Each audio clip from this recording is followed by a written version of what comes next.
আসসালামু আলাইকুম। সুপ্রিয় দর্শক মণ্ডলী, বিএনপির মির্জা আব্বাসের স্ত্রী আফরোজা আব্বাস কিছুদিন আগে একটা ফেসবুকে স্ট্যাটাস দিয়েছিলেন। এই স্ট্যাটাসটা দেখে আমি স্ক্রিনশট দিয়েছিলাম। এখন আমি বের করলাম না, খুঁজে বের করতে সময় লাগবে। এই স্ট্যাটাসটা আপনারাও হয়তো দেখেছেন।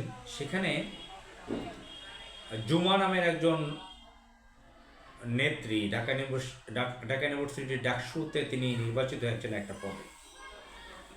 জুমা, তার শর্ট নাম জুমা, ডাক নাম। তো জুমা সম্পর্কে তিনি সেখানে কমেন্টস করেছেন, মন্তব্য করেছেন। মন্তব্য না, স্ট্যাটাস দিয়েছেন। অত্যন্ত বিশ্রীভাবে এই স্ট্যাটাসটি তিনি দিয়েছেন। জনাব তারেক রহমানের স্ত্রী ডাক্তার জোবাইদা রহমান, তিনি ঢাকার এভারকেয়ার হাসপাতালে ছিলেন তার শাশুড়ি বেগম খালেদা জিয়ার কাছে। সেখানে একটা রুমে তিনি ছিলেন। ওই সময়ে শহীদ ওসমান হাদি তিনি মুমূর্ষু অবস্থায় ঢাকা মেডিকেল কলেজ থেকে সেখানে আসেন, তাকে ভর্তি করা হয়। তো একই হাসপাতালে খালেদা জিয়া, একই হাসপাতালে ওসমান হাদি। তো ওসমান হাদির পরিবারের সদস্যরা জুমা সহ সেখানে উপস্থিত ছিলেন। সেই রুমে তারেক রহমানের স্ত্রী জোবাইদার কাছাকাছি বসা ছিলেন জুমা সহ ওসমান হাদির পরিবারের সদস্যরা কয়েকজন। সেখানে তারেক রহমানের স্ত্রী ডাক্তার জোবাইদা তাদেরকে সান্ত্বনা দিচ্ছিলেন যে ইউকের অমুক ডাক্তার আছে, সেও দেখেছে ওসমান হাদির ব্যাপারে অর্থাৎ তিনি সহযোগিতার আশ্বাস দিয়েছেন, সান্ত্বনা দিচ্ছিলেন। তো আফরোজা আব্বাস খুব বিশ্রীভাবে স্ট্যাটাস দিয়েছেন যে জুমা যে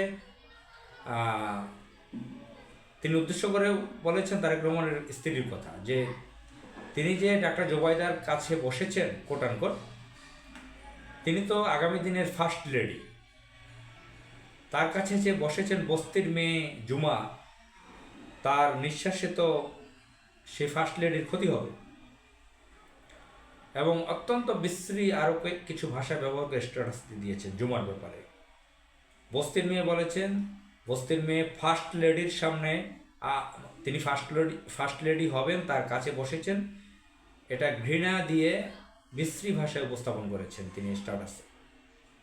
কারণ মির্জা আব্বাসকে বের করে দিয়েছিল ঢাকা মেডিকেল থেকে জুমা। এই অপরাধে আফরোজা আব্বাস এইটা স্ট্যাটাস দিয়েছেন।